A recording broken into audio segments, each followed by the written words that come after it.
François-Xavier de Maison, bonsoir. Bonsoir. Vous étiez là l'an dernier pour la présentation de Comme des frères.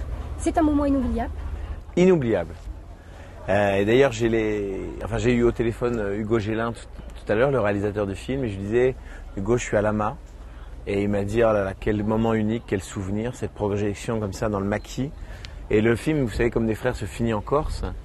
Et on avait l'impression d'être en odorama, puisqu'il y avait vraiment on avait les parfums du maquis en même temps qu'on était dans le Cap Corse où se termine l'histoire.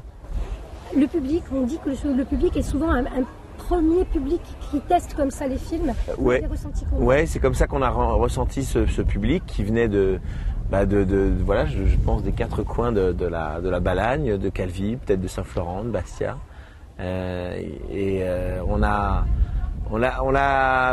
pris cette soirée comme une espèce de départ de quelque chose, d'une aventure, il y avait un moment de poésie comme ça suspendu.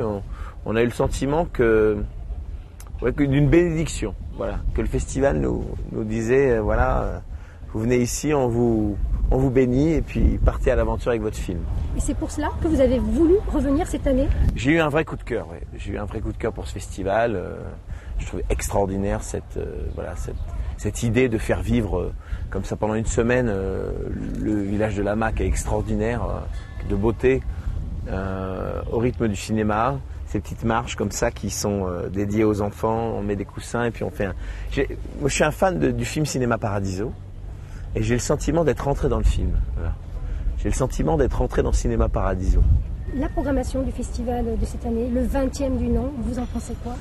Je trouve que c'est exigeant, c'est des vrais amateurs de cinéma, il y a une vraie envie de faire découvrir des films de qualité, de grand public et de qualité. Il y a quelque chose d'exigeant, mais de faire passer des belles soirées aussi aux gens. Donc je trouve ça très cohérent, très exigeant, et je pense que c'est pour ça que le festival en est à sa 20e édition. Ce soir, il y a le documentaire Les Jours Heureux, il y a le film Grand Central. J'ai croisé le réalisateur des Jours Heureux qui va parler de son film. Je dois me partager puisqu'il y a aussi le film Grand Central avec Tahar Rahim et Léa Seydoux.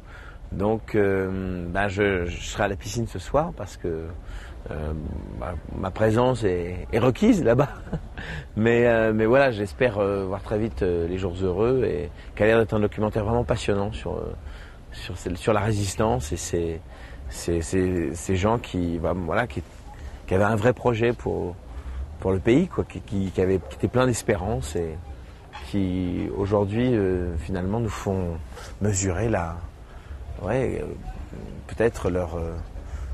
Je me suis emmêlé, excusez-moi. Non, j'allais simplement vous poser une dernière question sur le film Grand Central. Ouais. Ce scénario qui paraît alambiqué au début, ça vous intéresse de savoir écoutez, ça va être dit? Je sais qu'il a été présenté à Cannes. Je n'ai pas d'autres... je ne sais pas grand-chose de plus sur le film. Donc j'ai hâte de le voir, de le découvrir avec les spectateurs ce soir. Bon festival. Merci beaucoup.